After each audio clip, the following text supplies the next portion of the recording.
Alright, now it's working finally. Welcome everybody, this is Niklas Hoschmidt and I'm doing a live stream right now called Patron Game Analysis Livestream. So I'm going to cover 4 games of my patrons from patreon.com, and I had some technical problems, so this is not the stream that I was originally planning to have. I had another link up, so I hope that the people from the other side, from the other stream website, will be able to find this one, and then we can get started. I don't know what happened. I never had this issue before, but well, at least it's working now. So hello everybody tuning in right now. Let me fix my hair, and I hope you guys are also having such beautiful spring weather wherever you are. I'm located in Berlin and it's just absolutely gorgeous today and also the days to come, so I'm really enjoying this after, well, what seemed like a very long winter. So hello everybody, and Mario's here, that's great. Audio and video is good, that's great too. And that means, my friends, we can begin. And since Mario's here, let's begin with his game, shall we? And also hello to Admirim in Albania. People from all over the world watching. Alright, let's get to the first game. Mario, you played with the white pieces against Robert Fischer. Robert James Fischer, maybe even. And this is no joke. Well, I guess most of you know that Robert James Fischer, Bobby Fischer as he's more commonly known, the world champion, well, he's not alive anymore. He died in 2008, but there's a player in the US with the exact same name and he's still active. So that might actually be him, if I'm not mistaken. And I'll pop out the chat so I can have a look on that as well. Alright. Now, Mario, you are playing with the white pieces, and let's get to the opening. It's the English, your preferred choice, as far as I can tell from your previous games as well. Castle, castle, so this is all pretty standard. Bishop e6, knight d5. Knight f5. Actually, so far it was also a game between Magnus Carlsen and Ding Liren from last November, so pretty standard stuff. And now he plays knight f5, not the most common move in the position. And by the way, guys, as I'm enjoying the beautiful spring weather here, I'm having my balcony door wide open, so let me know if there's too much noise from the street, as I'm living at a, well, pretty heavily trafficked street. So let me just know if there's too much noise and I'll close the door. Alright, so knight f5. Now you go bishop d2. I think you could just play the typical plan here with rook b1, b4, b5. I don't see anything wrong with it. Let's say rook b1, queen d7, b4, knight d8, which is what happened in the game, right? So we're just making the same moves. And here, well, you're still staying flexible with your bishop. It's not clear yet where you're going to move. Maybe you can move it to b2 immediately. Because in the game you spend 2 moves moving it to this diagonal, and maybe you can do it in 1 move. But in this particular position you can actually even go e4 followed by f4. And you gain more space, and black cannot really play c6 because then you have knight takes e7 and f5 available. And this is something very nice if you can achieve it, obviously. Alright, so I don't see anything wrong with just following the typical plan here of rook b1. Okay, bishop d2 of course is also possible. Queen d7, bishop c3. But like I'm saying, this is not your primary goal or plan in this position to put the bishop on c3. The primary plan is here, the main plan is to advance on the queen side, as you know. I mean, you've played those kind of positions many times, so you know this is the way to do. I don't know what exactly you didn't like about going for it right away. Alright, knight d8, now you go e4, knight d4, takes, bishop t2, knight c6, knight f4, good choice, going after his bishop. Very nice. Knight e5 takes, f takes e6, and now you've just achieved a very nice position. You have the bishop here, and you can play on the king side as well as you did on the queen side. So this seems to be quite a nice position. And also hello to Ian just joining, and Matthias. And Ian, you're in luck because I started 15 minutes later than intended because of some technical issues, but glad to see you guys all here right now.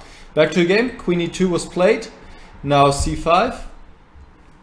And here you played f4, but actually, I mean, f4 is a move, you know, you just, in a blitz game would also just immediately play f4. But if you think about it, you play f4, and then after knight c6, now you have to prepare b4 by going a3. But what if you turn around? What if you play b4 first, right here?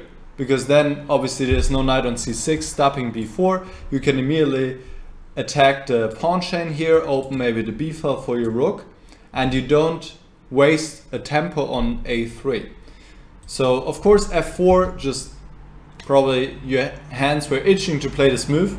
Very natural move, obviously, but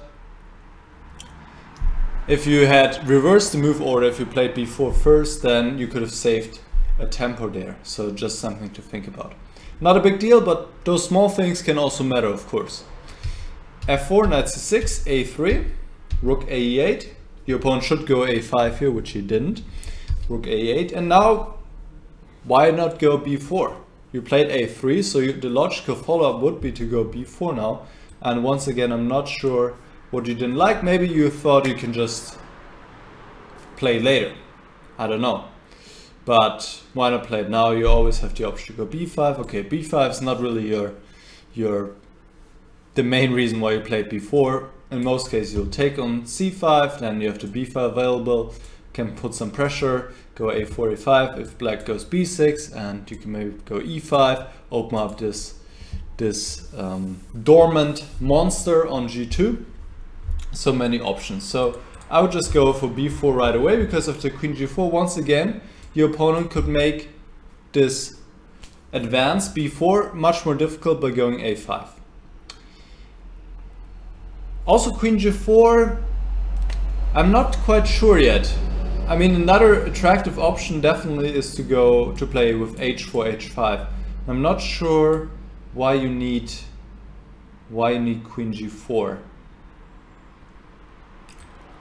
Maybe you were afraid of e5. Could that be the case? But this just doesn't seem to work anyway. Let's say b4, e5. Probably you can just go f5 here. G takes, and now bishop h3, and there's this pin, and knight e7 takes, knight takes f5, queen e4, and it seems black's losing a piece here. But I'm sure there must be also other ways to respond to e5. I mean, I wouldn't be threatened because of e5. But maybe this was what you didn't like. I could see that, yeah. All right. So let's get back to the game. Queen g4, queen f7, no, king h8, excuse me. Again, b4. Just same thing. Why not? Okay, h4 is also a good move to attack the pawn chain here, open up the black king, which is more exposed as it's already lacking one of the 3 pawns in front of him. So queen f7 played, and now rook a1, again b4. I mean, b4 just screams out to me every move here, because you open some more files for your pieces, especially your rooks. Let's say b6, then you can go rook a b1, and you always have this option at some point to take on c5, and it's just a lot of flexibility. Whereas what is black doing here? He's not doing much, really. I mean, he has just to sit still and see how you improve your position. So this, yeah, looks great. Okay, also rook a1 looks great, but yeah, I'm not sure what this rook is doing on e1 here. I'm not sure. Not sure what your intention was with this move. Maybe you want to go e5. But yeah, it feels like there are other tasks for this rook, or better squares. Okay, h5, queen d1, okay, queen g8, and now, finally, it is time, b4, finally, okay, and the opponent goes e5. Yeah, this is what often happens in such games, where one side is rather passive and is lacking any kind of obvious plan, that the passive side just decides to do something, go active, but, well, can't sit still, and then goes active, and it's just not good. And this is the case with e5, which is a losing move actually already, which looks surprising, right? It's equal material and rather close position, but yeah, if you play f5 here, you're just completely winning, which is funny, yeah, but also not that surprising, because black has weakened his king side considerably, also with the move h5, and you have the light squared bishop to attack these targets. And after f5, well, black will just lose the pawn h5. For example, the line you also gave here, I think. Now bishop g5 even is possible to threaten f6, and yeah, it's just too strong. Rook f7. Takes, bishop f3 now. I mean, this was also possible one move earlier, I'm pretty sure, but you're just picking up this pawn, and then you have two connected passed pawns against the king, and the king's weak. You have the bishop, which can come to f5. It's just completely over here. Yeah, and you said in your comments that you were not sure about f5 yet, and you want to prepare it one more time by going bishop h3 to have some more power on the f5 square. And bishop h3, of course, is also a decent move, but the problem is it doesn't win on the spot. I mean, it's not, black can still play on, and he did. Especially, well, you give him the option to take on f4, right? So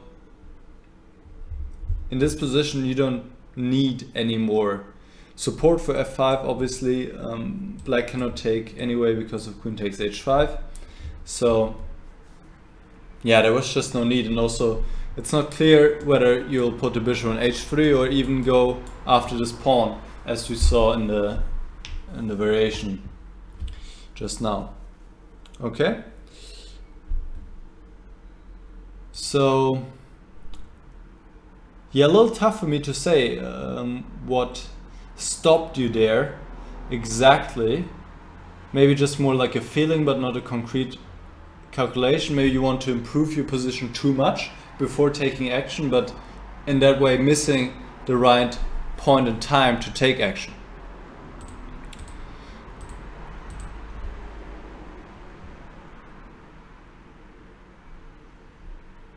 All right. So let's keep on going. Bishop h3, e takes f4, and now you should just take back the pawn, right? G takes f4, and you're still enjoying a nice position, even though this is less clear now, definitely. And you're giving a line here of bishop f6, rook e2, bishop takes h4. Yeah, already you have to give a pawn here, but still, it's no surprise that white is doing very well here, because the black king is weak, and those pawns are targets for the white pieces. f5, bishop f5, and white can create nice threats, and even a slow plan like king h1 and rook g1. But you played bishop d7, and you probably had something very specific in mind here. You wanted to take on c6 after rook e7, take on c6, and then take on f4. I'm guessing something like this. And this is indeed, it's pretty good for white. But your opponent has the opportunity, and he did so, to sacrifice the exchange. F takes g3, bishop takes, rook takes. And you're better here, but black has this nice square available for his knight on e5, and the position has become much more unclear now. Alright, let's see how it continues. This all makes sense. But here already black has a very nice resource playing b5.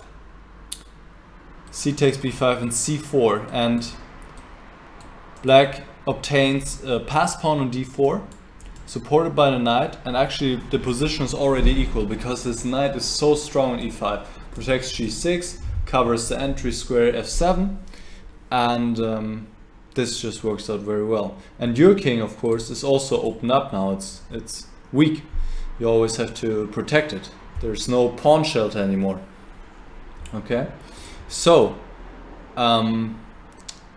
this would have been, yeah, quite strong for black to go b5.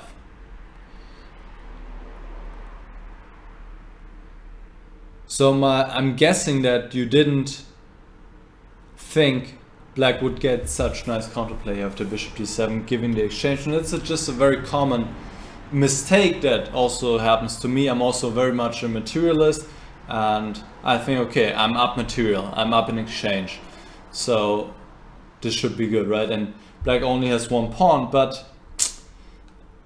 he has this powerful knight on e5. That's really an important point, and also such an improvement over a position before where the knight was always just a bystander, not having really much of an impact. Now on a beautiful outpost on e5. Alright, queen e6, bishop g5.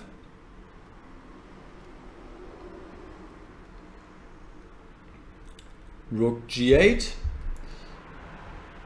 Yeah, and here, and also I mean the previous move, and also here you should just take on c5. Actually you play b5 yourself now, which is, I think, a big strategic mistake, because you're closing down files, and your rooks need files. Rooks become most effective when they have files, open files to work with, right? And here you have one file, but the problem is that the entry squares where you could cause trouble, f7 and f6, are covered. So you can't really make use of it. So you need to open another file to get your rooks into a game. So one logical continuation would be to take on c5, go rook b1. Okay, black needs to protect the pawn, so probably go b6.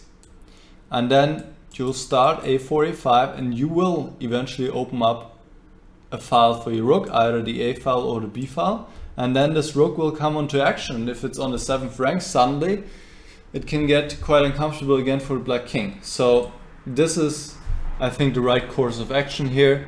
Get your rooks in the game. Especially this rook. I mean, this rook is doing something, but this rook is doing nothing.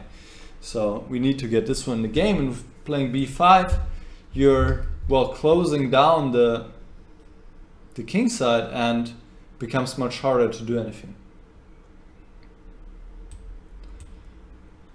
Alright, now your opponent played knight g4, rook f3, bishop e5, queen h3, queen e8, rook e2. I think this is all fine. Actually now black opens a file, but okay, you cannot really make use of it right now. Not yet. Queen a3. Okay, here's the next moment. You played the move king h1. And I think at this point you were pretty low on time.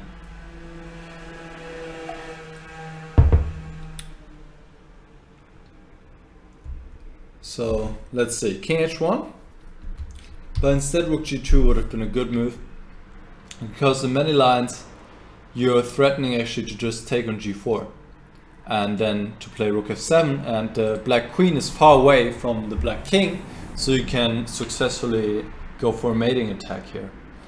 Even after bishop g7 you can take on g4 and play rook f7, but of course to play these kind of moves with little time on the clock is not that easy. But okay, well, you have the d3 pawn protected.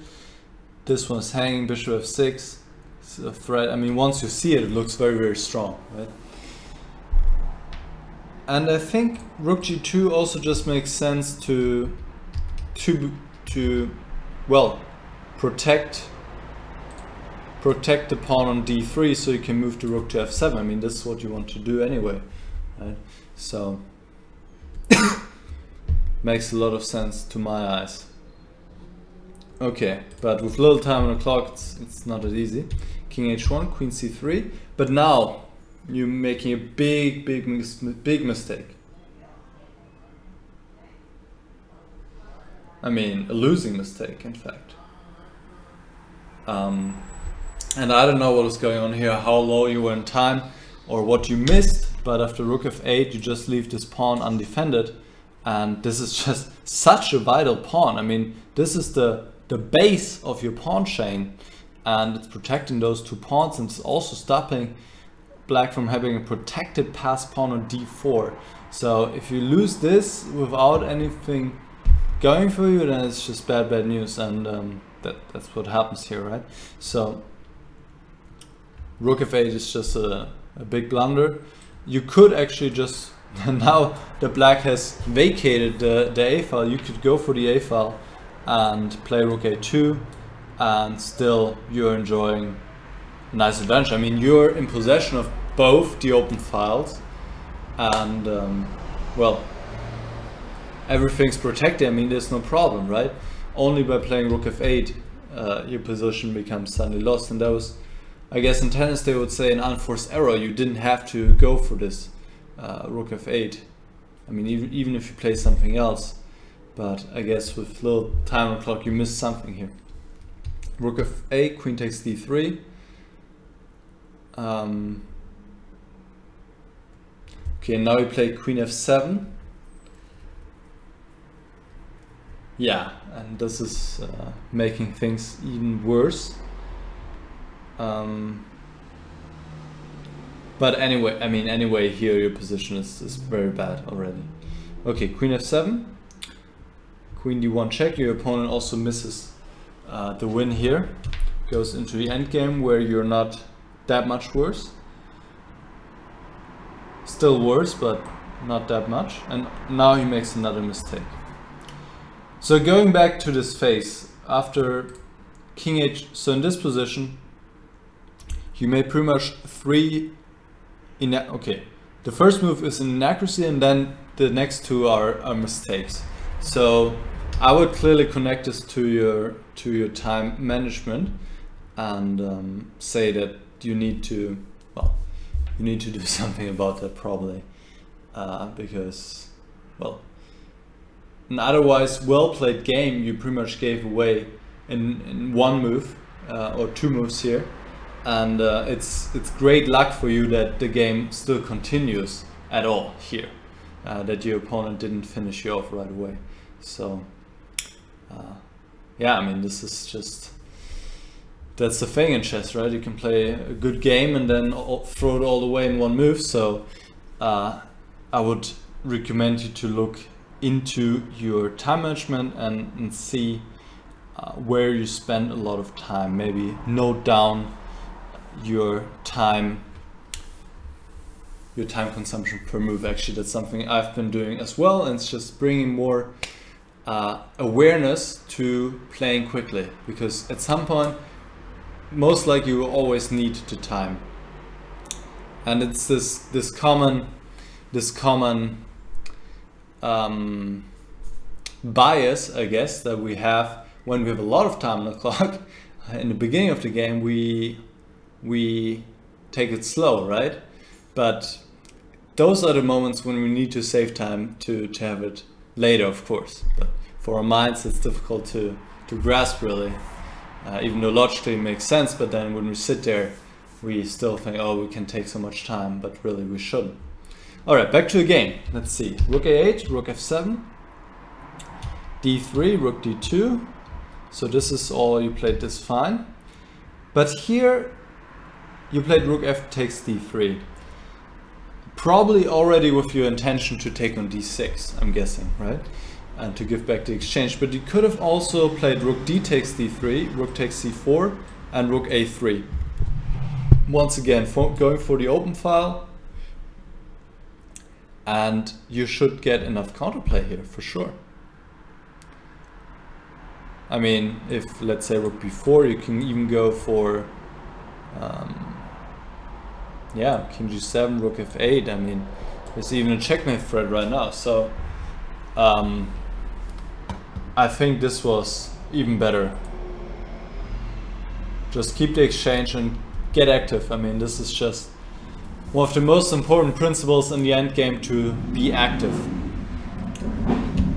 Rook f takes d3, rook takes c4, take. Yeah, now your opponent, okay, he goes for a line that's not so great, fortunately for you.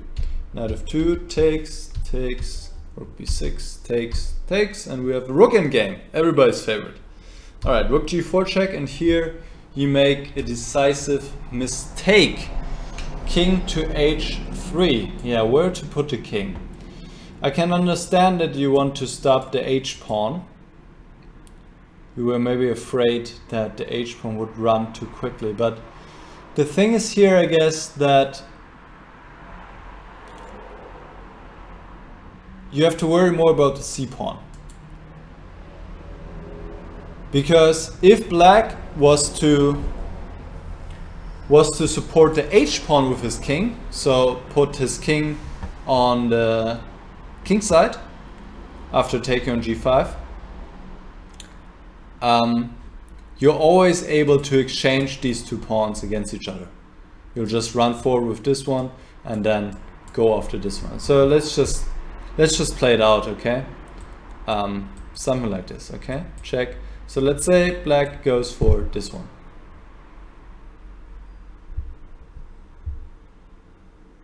Well, I mean, this doesn't even make any sense after rook c7, honestly, because yeah, okay, well, what is he supposed to do now? c4, okay, and this is obviously a draw.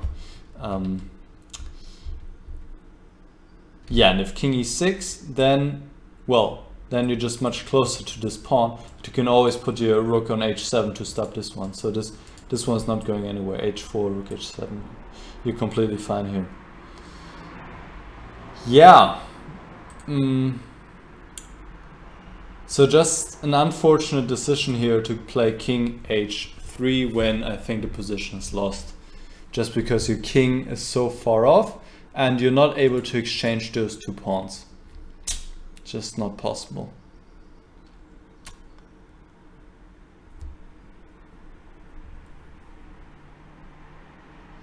Yeah, I'm not sure what to tell you here. Of course I could take the easy route and say, yeah, you have to study more rook end games, but well, that would be a little bit generic advice, obviously.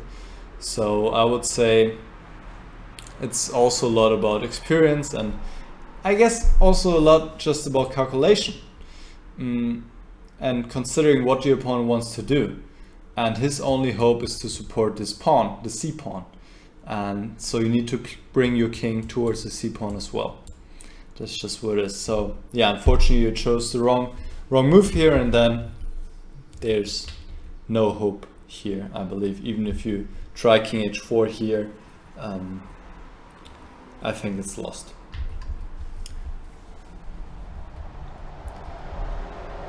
So there's nothing else to do now. Black doesn't exchange the c pawn against the b pawn, but the h pawn against the c pawn, and that's then easily winning for him because he's with his king in front.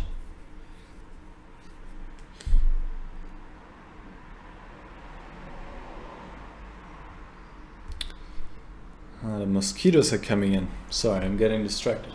Maybe I'll close the balcony door very quick. Be right back.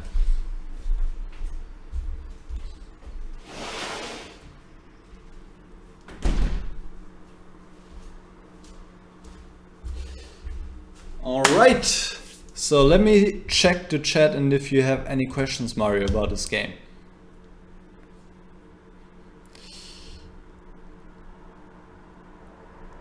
All right.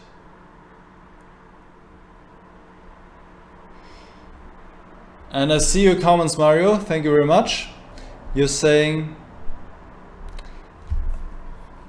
I thought I could improve my position even more when I played bishop h3. So this is exactly what I was thinking.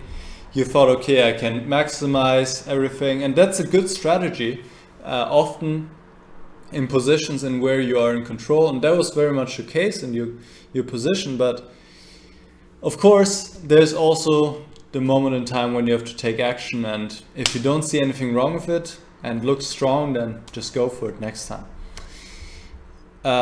Ian is asking, should white give up the bishop pair here, Nicholas? So Ian is probably referring to this moment when Mario went bishop d7 right here.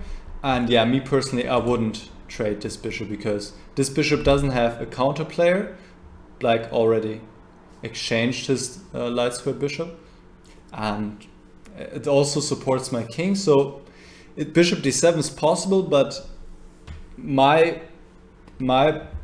preference would be just to take back here and then get something going against these pawns somehow, maybe king h1, rook g1, and along these lines.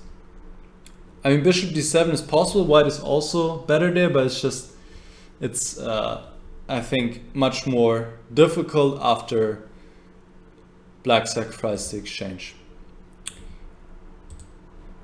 So let me get back again to the chat. And Mario, yeah, as I thought, currently your time management has cost you a few games. Yeah, that's always painful. And yeah, I mean, a topic really that touches almost any player, because even the best players, they do get in time trouble, as chess is such a difficult game and you need to spend your time to play the good moves, right? So just something to be aware of, and try maybe this method of writing down your times after each move, as it has helped me a little bit for sure. And well, try to have more time on the clock as your opponent, at least. That's my goal always, but of course not always able to accomplish it. All right, let's go to your second game, Mario, that you gave in, and this time you're playing with the black pieces.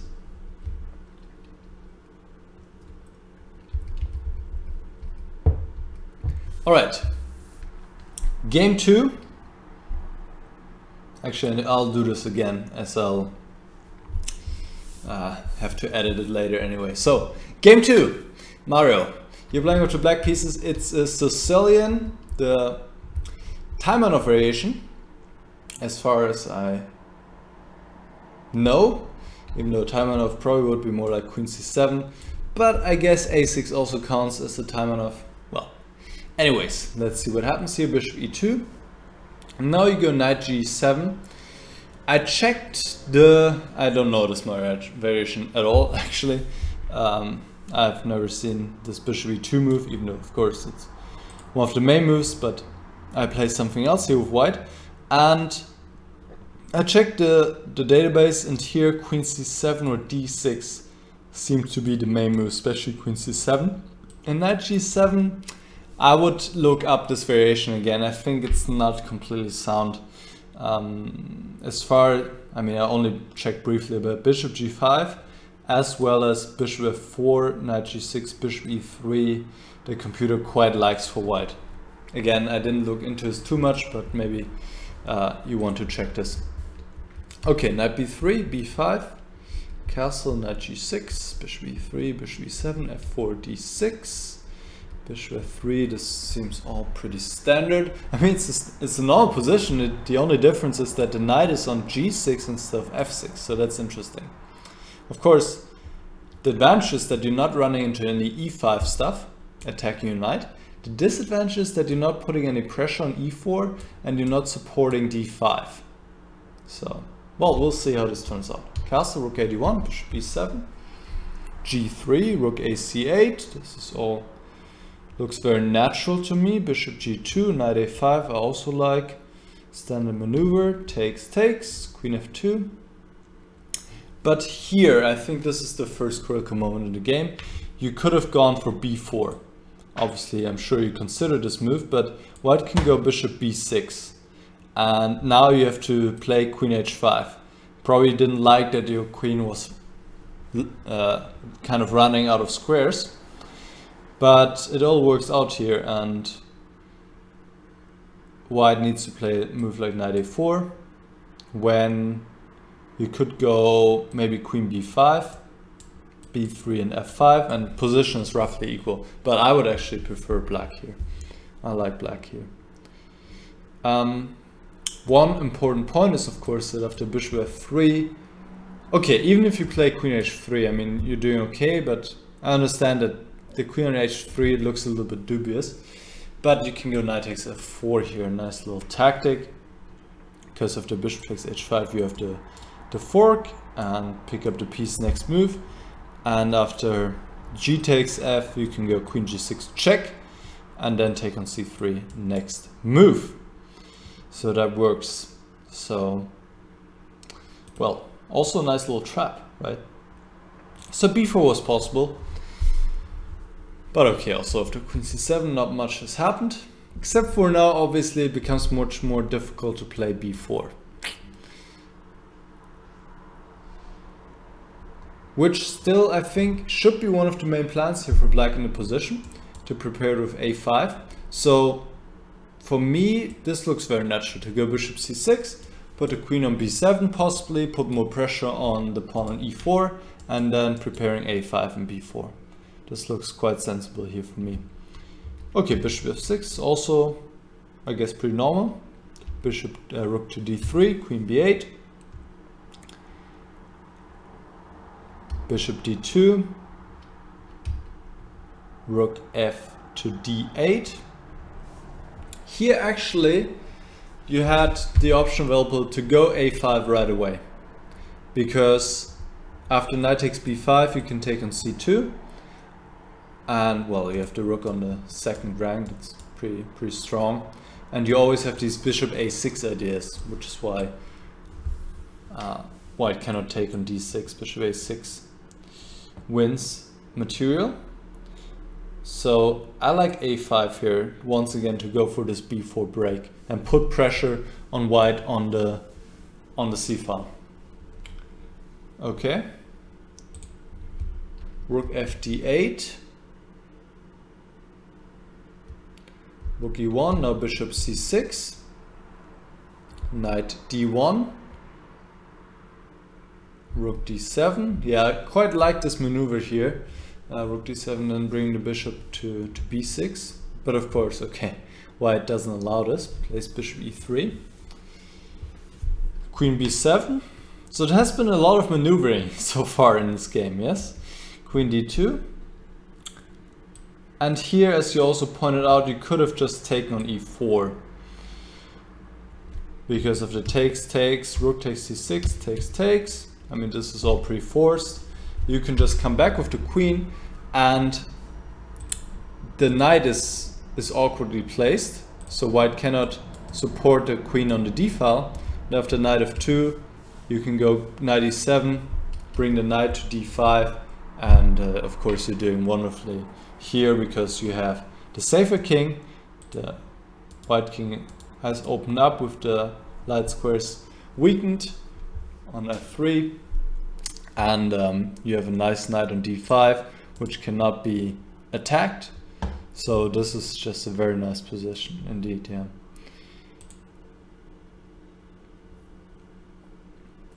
Of course, this requires some calculation here. Also to check that there's no discovered attack of some sorts, but there's none. I mean, white can do a discovered attack, but it's not effective. And then this is also about evaluating this position and then maybe seeing this plan of going knight e7, going knight d5. But even if you don't see this plan, even let's say if you play bishop e7 here and then go rook d8, you're doing, I think, fine. But it felt like to me in many lines this knight on g6 is kind of the problem because it's not in the game. The g3 pawn is restricting the knight, so getting it back into a game would be a good idea. Alright, So bishop takes e4 was a good chance here for pleasant play. We went bishop e7, bishop f2, rook cd8, queen c2, and now you just go back rook c8, which is kind of a silent draw offer because you're allowing white to repeat moves. But it's also not helping your position, unfortunately. What I would like to do here is to go f5. Either play it immediately or play knight f8 first and to prepare f5 maybe. But I actually quite like f5, just go f5. Because I mean all your pieces are kind of well placed. Bishop and queen here on the long diagonal, the rooks are ready. So I think this was an interesting move, and if e takes f5, takes on g2. Of course this is quite a mess, but with this bishop and some ideas here on the long diagonal, it looks pretty strong for black, even though I think the computer says it's equal, but I would prefer to be black here, as it feels quite uncomfortable for the white king, doesn't it? So rook c8 doesn't seem to accomplish much here. It seems like more you're passing time. And in the meantime, white is able to improve his position. Queen d3. And now you go d5. Which is a mistake. Just doesn't work out well due to just a specific line. So actually in the game you go d5 and after e5 you go b4. So my question is, why not go b4 right away? What's wrong with this one? Go b4, open up some files and create some pressure on the queen side of white. And I don't see any problems here. I mean, takes, okay, takes. Looks pleasant. Looks pleasant. You have bishop b5 as an idea. I would definitely prefer to be black, even though I think most of these positions are still equal. But yeah, that's just my bias as a Sicilian player, I guess. So d5, the problem here is that white can just take, which he didn't, and then go knight e3, exploiting this pin on the d file. Yeah, and bishop c6 doesn't work because of bishop takes c6, and in the end this one is hanging as well, so you're losing a piece. So knight e3 would have been a big problem here. You probably have to give up the exchange, but obviously white is better. You have some compensation, but white is up a full exchange and he's covering the g2 square as well. So this is just much better for white. So here, I guess you didn't check this e takes d5 move carefully enough, it seems to me. And neither did the opponent. He played e5, now b4, bishop d4. And here you go rook cd8. That's a move I really didn't understand. I would keep my rook on the c file. I don't know why you put it on d8 now. And here, well, few moves. Queen b5, bishop b5, or b takes a3, just taking the pawn here. Bishop takes a3. I mean, if you can take a pawn, why not, right?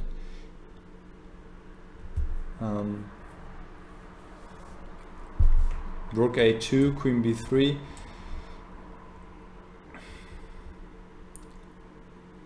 Okay, maybe white can equalize, or he has enough counterplay here with f5, but it's white who has to prove something now. So, yeah.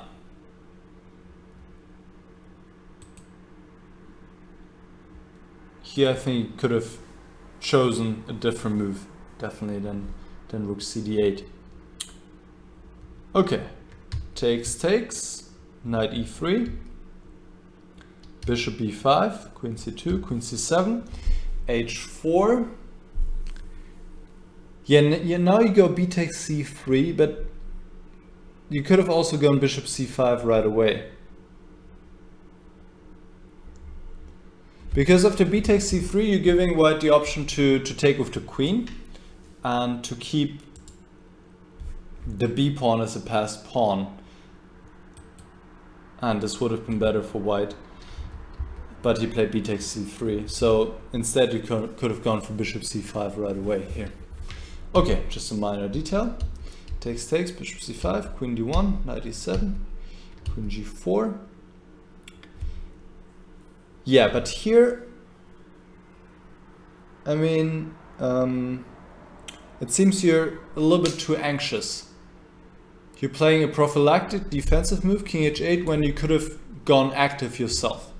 Take on d4, play queen c3. I mean, if this was a blitz game, you would probably play this immediately, right? Take on d4, play queen c3. A queen's so powerful here on c3, hitting d4, hitting d2, attacking e3, and white has to play a passive move here. He has to pretty much go queen d1. If he plays rook d1, you can go bishop a4. It's just very awkward for white. So he has to play queen d1 already. And I mean, even now you could go bishop a4, but white just goes queen e2 probably. So rook b7, rook a7, bring the rook over, and why should you be any worse here with your active queen? The bishop well placed. The white king also a little bit open up, so this looks completely fine. So yeah, just bishop takes d4 and queen c3.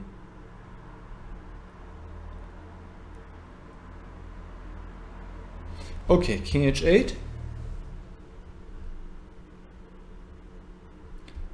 f5.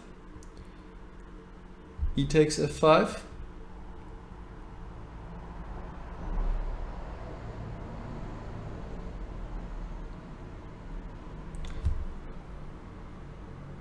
Yeah, you could have also played bishop takes d4 here, once again, indeed. And after c takes d4, queen c3. Again, I mean, the queen is very strong on c3, so if you can get it to such an active spot, why not? And if queen takes d4, you can just take on f5 here, and you should be also okay.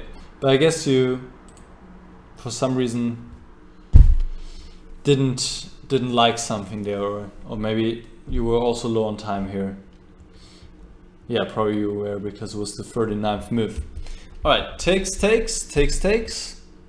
and now bishop takes d4, but a little bit too late, because now after queen c3 it's not as awkward for white anymore.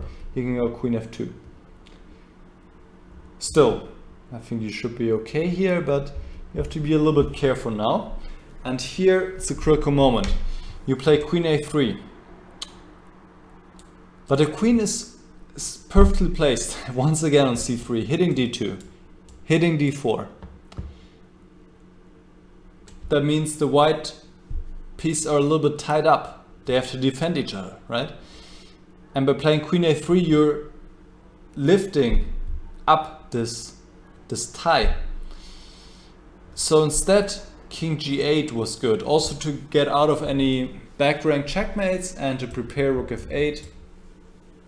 And the position should be just equal. Yeah, should be okay now. After queen a3 becomes suddenly very uncomfortable. Queen e1, threatening checkmate. Rook f8, rook f2, and now you see what's possible suddenly, right? With your queen on c3, you could just take on d4, or, well, take on e1 or something. But now you have to defend. And here you make a mistake. You need to go rook g8, but already, I mean, it shouldn't have come this far anyway. But yeah, once it is, then you're suddenly have to walk a very tight rope. So rook df7 is a mistake. Takes, queen e5, rook f8. I think your opponent missed a win somewhere here, but I didn't check it too carefully, because I mean, this analysis is about you. So you're defending here, still in the game. Rook g8, bishop takes d5 is a mistake. Check, check. But now you make a mistake. You play queen e2 check and go into endgame. But okay, the draw is not that easy to see if you don't have enough time. It's not that easy to see. Still, could have been seen for sure. Check, and now king h4 must be the move. And now just bishop f1 back, indeed. And yeah, the queen is defending h6 still, and if bishop takes g8, then check, check. Okay, king f4 is mate in 2, so king f5. But now you can take on h5, and that's all you need to see. Take on h5 and take on g6 next move. I guess the difficult move is that you're able to make a quiet move in this position, play bishop f1 again. That's the difficult move to see. Okay, and also white has g4, but now just check and rook d8, and you'll pick up the pawn on d4 and draw. Okay, so well, that's calculation for sure. That's calculation. Queen e2 check, bishop f3, takes, rook e8, king f4. Now your position is very difficult, of course, being a pawn down.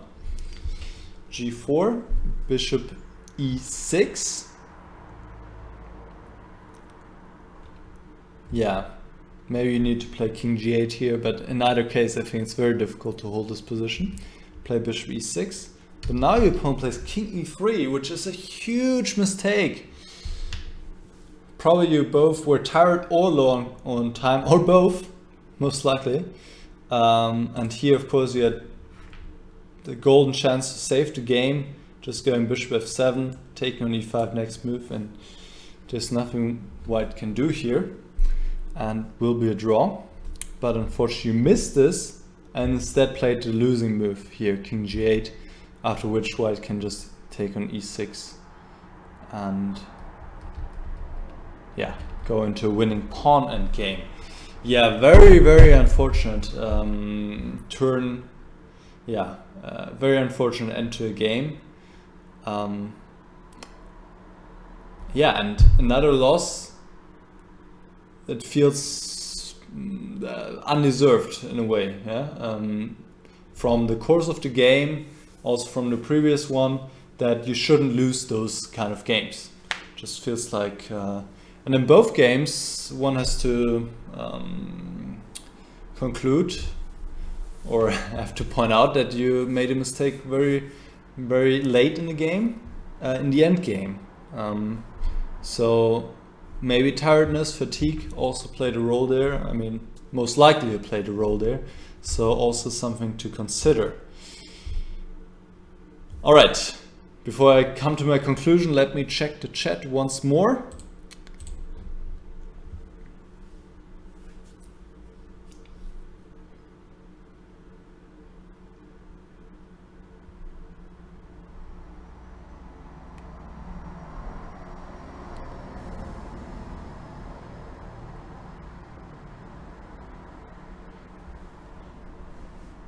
Yeah, Mario, you're confirming what I thought. You played 2 long games and you were tired after playing 11 hours of chess on the same day, so you didn't see the bishop f7 move. Yeah, that's just crazy. That's how it is in the US sometimes, where people just love to play a lot of chess on one day. So yeah, that just happens.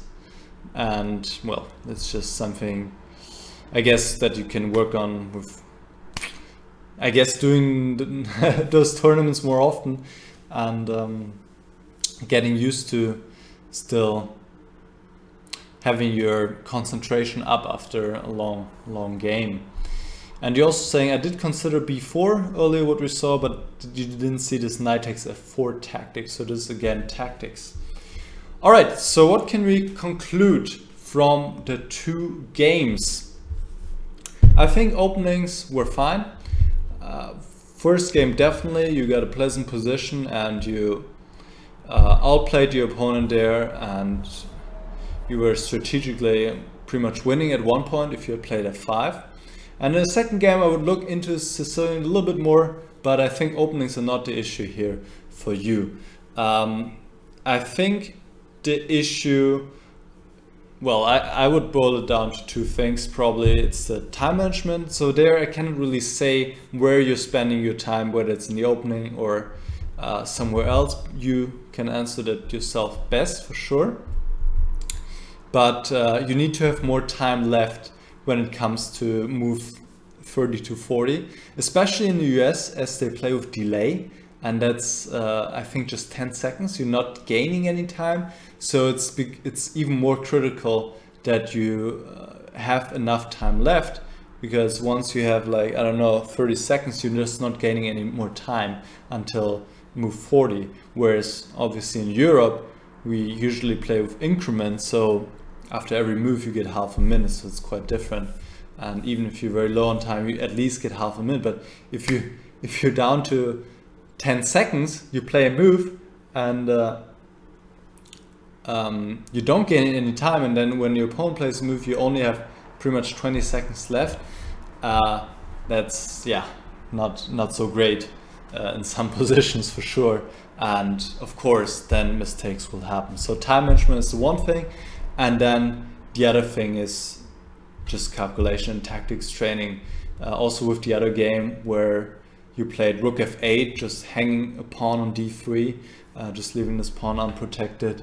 And also in this game now, okay, bishop f7, there was fatigue maybe, well, not maybe, most likely, and also before where you could equalize, but those are the critical moments. This is where you need your calculation skills.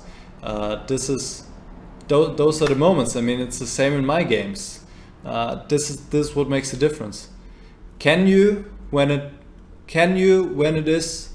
it's time, can you find the right sequence? When maybe most of the game there is no, well, obviously most of the game there's no concrete way to either draw or win, right? Obviously. But then this moment comes. And then can you do the job? That's the question. And you need to be ready for this. And yeah, for that you need to be still be able to concentrate after a long game, and also just have this tactical vision, obviously, and this calculation ability. So yeah. My advice, as so often, is to do more studies, to do more tactics, and train that, obviously. All right, Mario, thanks for the games. I hope that was helpful, and let me know if you have any questions. All right, so I need to get something to drink because my voice is pretty dry, but I'll be right back and then we'll do game 3.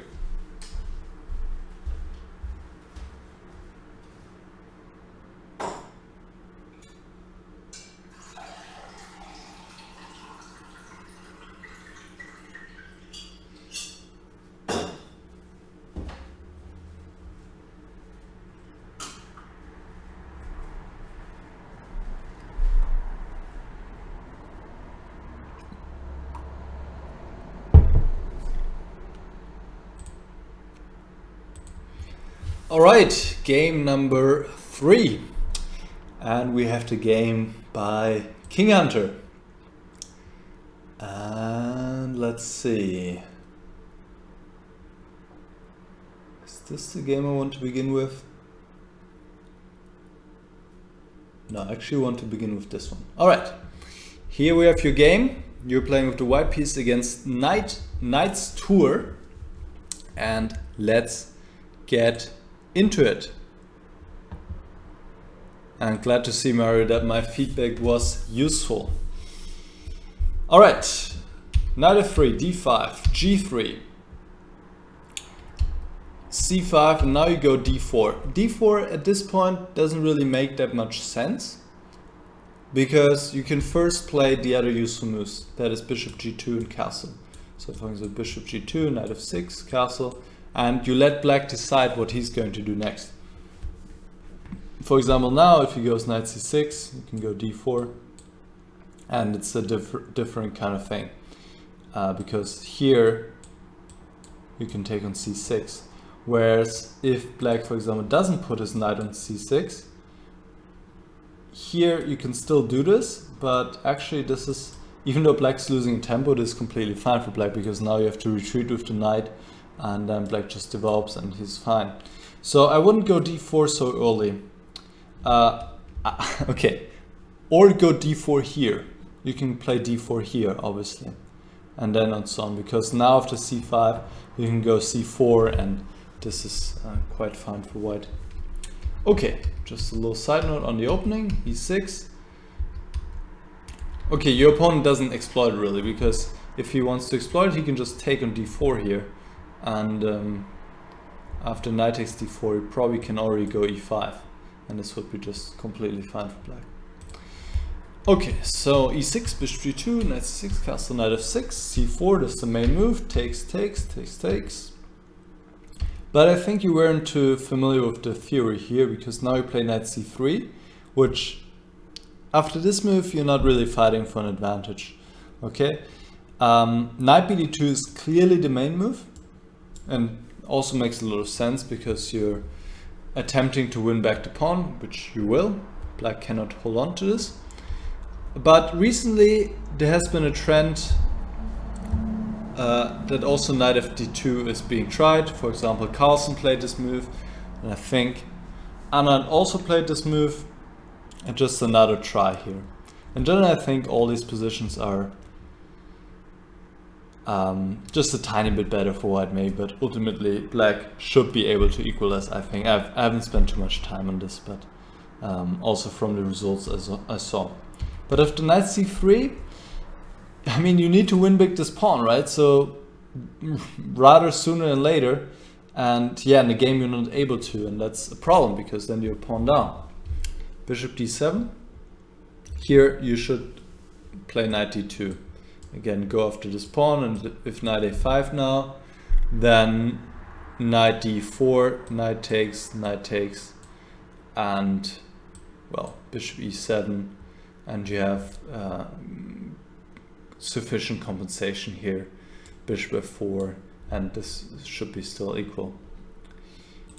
Okay, also bishop g5 is possible. h6, takes. But once again, here was necessary to go knight d2, but it's already more difficult. Knight a5, knight d4, bishop e7, now b4. Black cannot take on b4 because of knight takes f6 check. So takes, knight takes, and now rook b1. After knight a5, knight b5. But obviously this is not an easy line to play, right? You're sacrificing another pawn to get the initiative. And well, not an easy thing to do for sure. But this was the way to go, since in the game, after rook ac1, knight a5, you're not getting the pawn back. That's a problem. You're just down one pawn. Okay, you played the best moves here, knight e4, bishop e7, knight e6. At least you're gaining the bishop.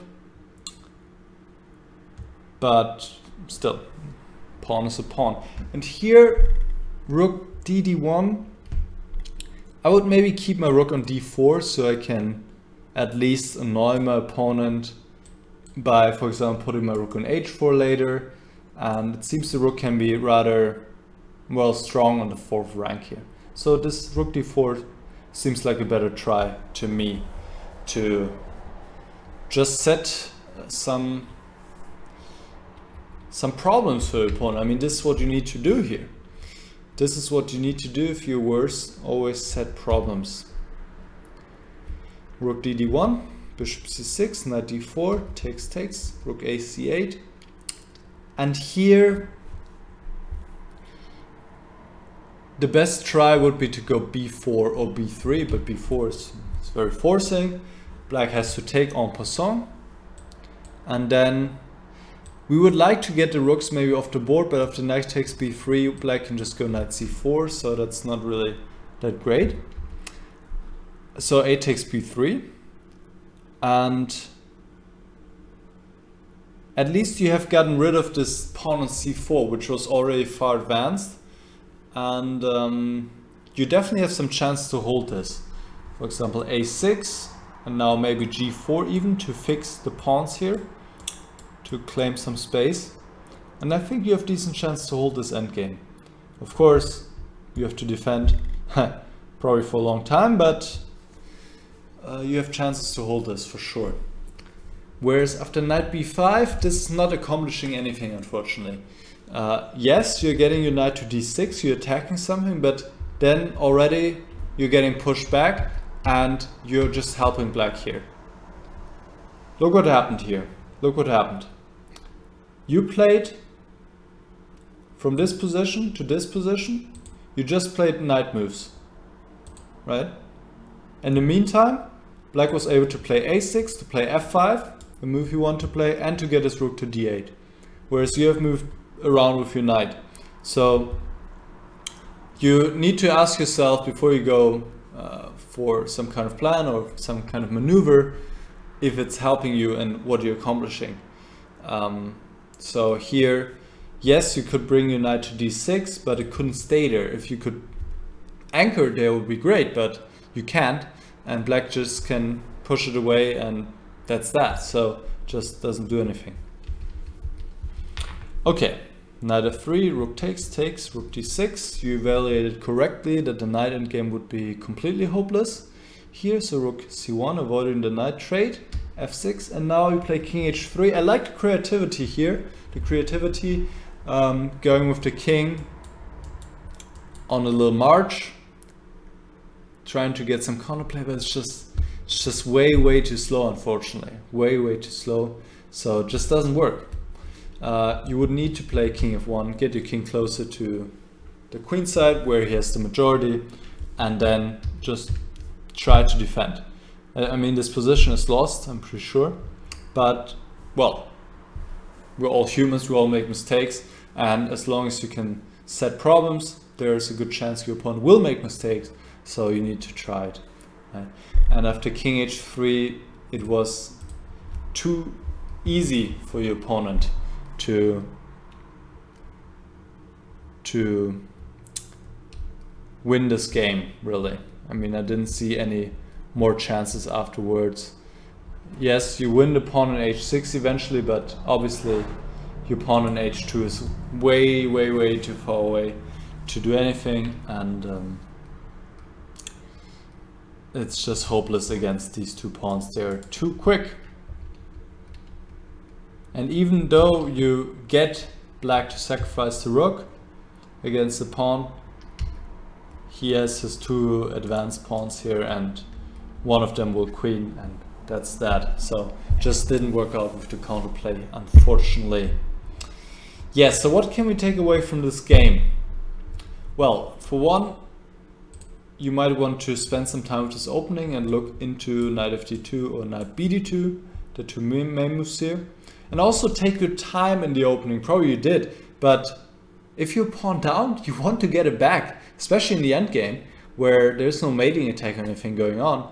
And here you should better do it sooner than later, because, well, later you couldn't anymore, right? So that was the main problem here. I mean, knight c3 was the beginning of your problems in this game. And then later on, you could have twice played knight d2, go for this pawn, but when you eventually did, it was well, no, you actually never did. Yeah, here was already too late. After rook ac1, knight a5, black holds on to a pawn, and then you're just facing a defensive task for the rest of the game, which is of course difficult.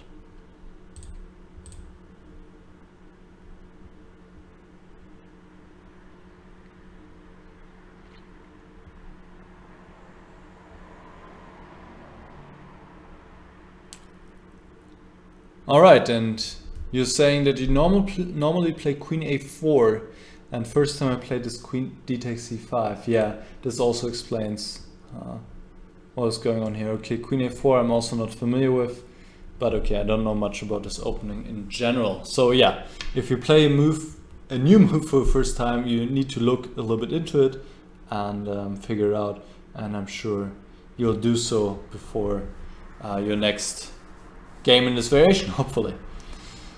Even though, I mean, honestly, probably you could just get away not knowing that much about this line. I think black goes c3 now and then continues from there. And you should definitely, I mean, you shouldn't be fighting for equality in this line. If you get the pawn back, it's only white who's pressing a little bit, but usually the games end in a draw, I think. All right, game number 4, which is your second game. And in this game, you're playing with the black pieces.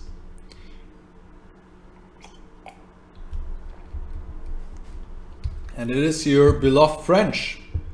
And probably your not so beloved French exchange variation. All right, but well, okay.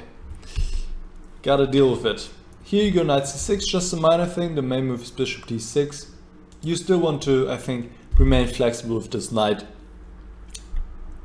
And this is the move you want to play anyway, bishop d6. Okay, knight c6, c3. Also, I found that often this setup where white can play c3, it's quite annoying for this knight on c6 as, well, where to go, right? At some point you need to regroup it anyway. So often maybe it then makes sense to rather develop it to d7, for example. Okay, but not a big deal. Bishop d6, knight e2, knight g7, queen c2. And here you go bishop e6. Which is possible, of course, but I like knight g6 here. And then let's say bishop e3, then queen f6. I like this setup, it looks nice. Knight on g6, queen f6, this looks nice and active. Knight d2, maybe you can even go knight h4 here. Why not? Castle, bishop f5, exchange the bishops, and you don't have any problems here. And just a sample line, I mean, white can play differently, but I like to set up knight g6, queen f6. This bishop e6 looks a little bit, I don't know, doesn't convince me that much. Knight f4, and here you play bishop takes f4. I think this is just strategically not correct. This is the best minor piece you have in this position. Of all the 4 minor pieces you have, this is the best one. It's covering the dark squares, e5, maybe c5. And it's your better bishop because this bishop is restricted by its own pawn on d5, right? So you want to keep it. So let him exchange this one if you have to give a bishop, which you do in this position. So play queen d7, and if knight takes e6, you can either take with the pawn, because white shouldn't take this pawn. You castle long, you go e5, white is heavily underdeveloped, and this is no good. And if he goes f4 to stop e5, okay, then you go still long castle, and still white has to play quite a few moves to finish this development while you have developed everything, and maybe you can do something like sacrifice a pawn or go after this pawn f4 or df8. If you can get a break in, and I think you can pretty quickly, h6 g5, something like this, and try to open up the position where the white king is still in the center, then why not? And if white castles short, even more so, you go h6 g5, open up the files against the white king on g1. So this looks quite decent. F takes e6. Also queen takes e6 possible, but then okay, you're probably a bit worse here after queen d2 because white has the 2 bishops and you don't have much for it, but still your position is fairly solid. I mean, by taking on f4, you're not only giving up your bishop, but you're also helping white to develop his bishop. Queen e7, knight d2, bishop f5, that's the right plan to exchange the bishop. Well done, takes, castle. And here you're doing fine again for sure.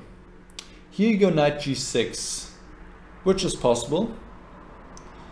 You could have also gone h5 immediately, but okay, knight g6 is fine, knight g6, bishop g3, but now I would recommend h5. Okay, you're threatening h4, so white has to react. He goes h4 himself. And then you can regroup this knight, because this knight is not doing much here on c6. Play knight c7, go knight f5. And you want to play on the light squares, obviously, because this is the color of... well, this is the opposite color of the bishop your opponent has. So that's the color you want to play on for sure. And yeah, I think this is completely fine here for you. Okay, also rook d8, f4. But now, this is now the two critical moments in the game. White just played f4. Strategically a dubious move, because he's putting a pawn on the same color of his bishop. Actually, he's blocking his bishop on g3. So you need to stop. You need to stop this pawn from advancing to f5, because then suddenly the bishop is open up again. He's pushing back your knight on g6. That would be terrible. And that's what happens in the game. You don't stop him. You need to stop him. You need to stop him. You need to see his plan and stop it. And I mean, he plays f4. He doesn't want to keep his pawn on f4. He wants to put it to f5. So knight c7, either here or after taking on e1. But I think why not play immediately? Why give up the e file? Knight c7, and now you cannot play f5. You take it, right? So say queen f3, knight f5, bishop f2. He makes a new try. He wants to go g4 and f5, yeah. But now you go knight d6. White cannot take really on d5 because f4 is hanging. And after g4, again he wants to go f5, but you don't let him. You don't let him. You play f5 yourself now, and this is just beautiful. It's just a beautiful position now. You have knight e4 in the air, and you're playing wonderfully on the light squares, and this bishop is just dead meat, not doing anything. No impact. No impact. So yeah, those were the critical moments now in the game, because here now you play rook e8. I think this is, from a practical standpoint, almost a decisive mistake. I mean, your game becomes very, very difficult to play, and that's such an important factor. Sometimes positions can be equal, but for one side the moves are clear and obvious, and for the other side they're not so obvious, and that's often something people don't take into consideration also in the opening. But when you actually play the game, you'll notice the difference. And it can be so important, obviously. So here again you need to go knight c7, and you should be doing completely fine here. But after rook e8, f5 takes f5. Now your knight gets pushed back, and yes, there are not that many pieces left on the board, but this bishop is quite strong on this diagonal, and white has more space on the king side, so he's clearly better here. And for you it's difficult to play. So it took some time here to see what you can do, and it's not that clear what the best plan is, but probably you should do something like this: c6, g4, and now bring the king over to f7. Queen c8 here, stopping in queen b8, and now king f7 to bring the king over there. But still, I mean, white can further improve his position, and you don't have any active counterplay. It's clear that this is quite unpleasant for you. If you could get a knight to e4 somehow, that would be great, but you just can't. You're too restricted. It's not possible. So yeah, I think this was the best plan, to get your king here to help defending the king side, but still difficult position for sure. Also, there's another idea to go king d8, g4 and queen b5 here. Try to get active, but yeah, you're not really getting too active. Your queen alone won't make that much damage, and the problem is you cannot get your knights into the game really. Just no squares available. So yeah, in the game of the king b8, g4, you pretty much just have to wait. Now you play knight h7, you lose some more time. Maybe you could play a move like a6, but at this point it's just from a practical viewpoint, it's very difficult to defend, obviously. You go queen b5 now, you're trying to become active, but it's just pseudo activity, really not threatening anything. Probably should go back to d7. This seems to be a best square for the queen as it defends all the spots, but anyways, I mean, like I repeated now many times, this is very, very difficult for black. So queen b5, queen f4, queen b6, and the opponent brings the knight to f4, and yeah, now he goes for those pawns, and that's why it would be good to have the king here to help defending for exactly a case like this, right? And your counterplay is just not going anywhere, unfortunately. And white can just pick up the pawns because the queen alone won't make enough damage. I'm thinking though, well, you could have tried b4, but it doesn't change anything. White can just for some more checks. Check, check. Okay, and now white can go to c1, he can go to c3, and you're running out of checks, and queen takes c7 is still there. So nothing to do, unfortunately. So you played queen e7 check, but he goes b4, and you cannot take on f6 because of the checkmate, and you're 2 pawns down, about to lose a third. So you resigned. Yeah, unfortunate. Unfortunate. Because if you, at this one moment when he played f4, if you had punished him for this strategic mistake that he made, going f4, you could have had a very pleasant game. But you missed this moment, maybe underestimated the danger of the position after f5, and then you were just in a difficult situation. Because, yeah, the problem was your knights were so restricted, they never got back into a game, right? They just never got to any active squares again till the end of the game after f5 happened. So I guess that was just a misjudgment on your part, it seems to me.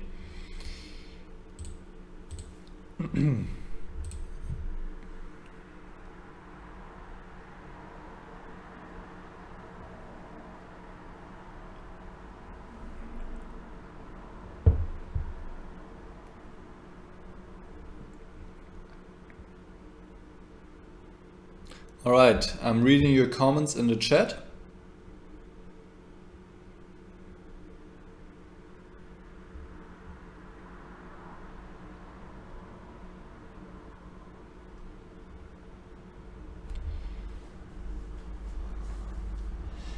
And you're saying that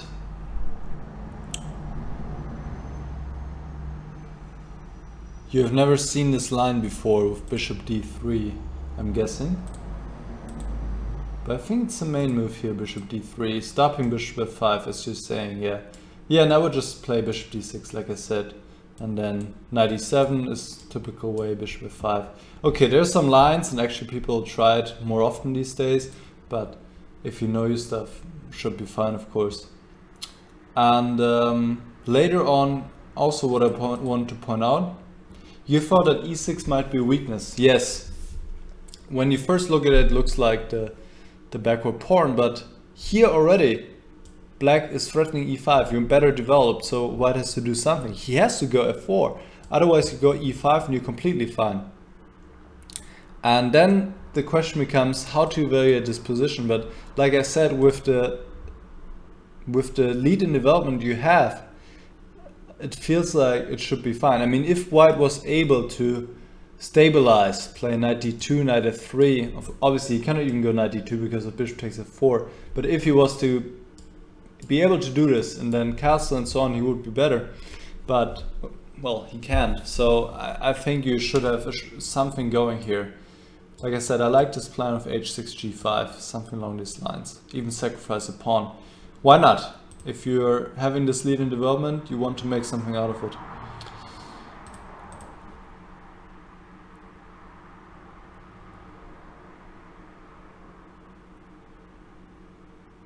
Ah, you mean this queen c2 idea you haven't seen before. Yeah, I think that's pretty rare to play queen c2 here.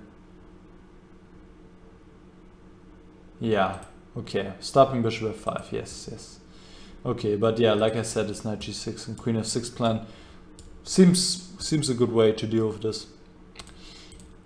All right.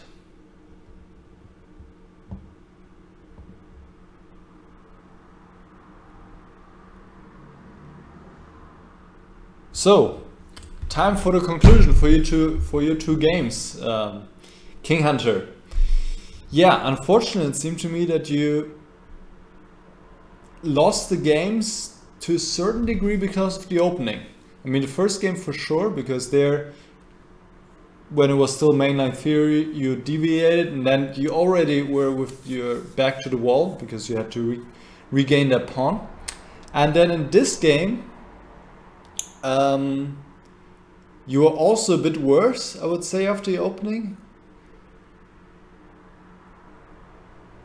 And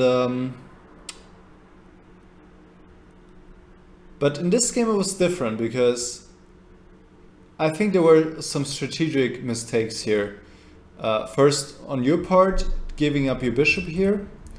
I mean, this is the bishop, like I said, this is the minor piece I don't want to exchange. And then after f4 here, not allowing white to play f5 and playing on the light squares. This is the usual strategy. If you have this this situation on the board where you have knights and your opponent has a bishop, you want to play on the opposite colors of the bishop. And in this case, those are the light squares, clearly. Because on the light squares, you're just a piece up. So you want to play on those squares, and you want to not allow him to put his pawns on light squares, I guess. In this case, f5. Right? So I was even considering a move like f5 here, but this wouldn't be such a great choice in this position, because you're not able to get a knight to e4. You see, both knights are 4 squares away from e4, and white can play knight f3, knight e5 pretty quickly, and he would get a protected passed pawn on e5 and he would be better. But even something like this I would consider, just to stop f5 from white. Okay.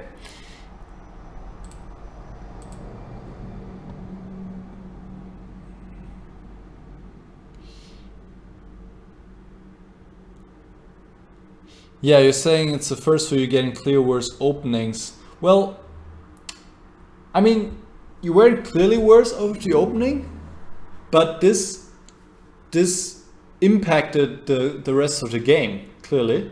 And in both cases, it seemed to me there was a big impact, especially in the first game. This one, not so much, still, but in the first game for sure, yeah.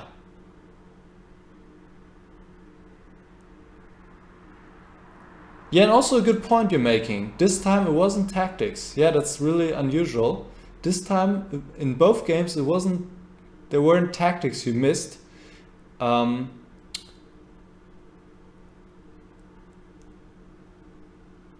It was more strategic understanding, and in this game and in the first game, just you didn't get back the pawn in time. You just didn't go after the pawn in time. So I guess you could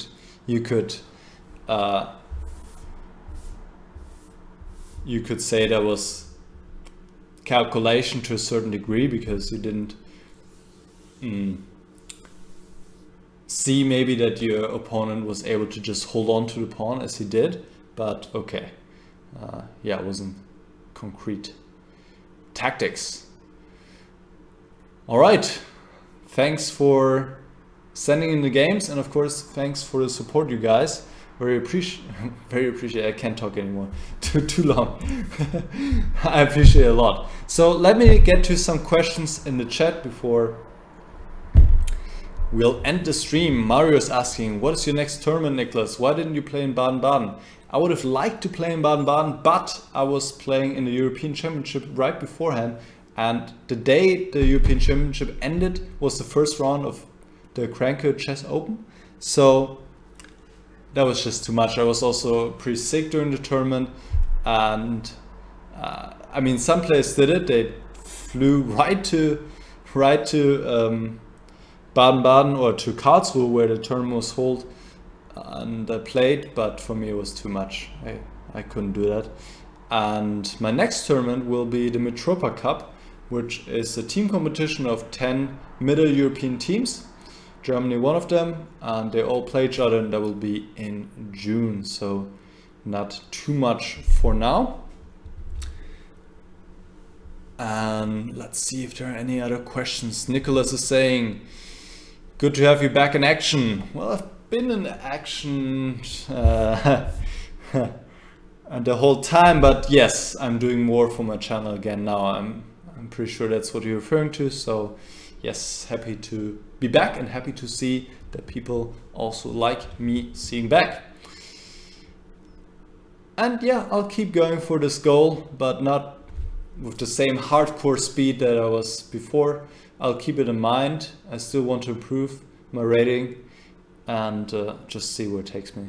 But I'm maybe having a more relaxed approach about it, and maybe or hopefully this will actually help. So, are there any more questions? There's a question, Mio Mio, is the Italian opening a good opening for beginners? Yes, it is, for sure, because you can usually follow a standard plan and you can play more or less the same moves. I recommend the book by Georgios Soulidis and Carsten Müller, Winning with the Slow but Venomous Italian. That's a good book on the opening for people starting out. Okay, I think that was all about it with the questions. So thank you guys for watching, and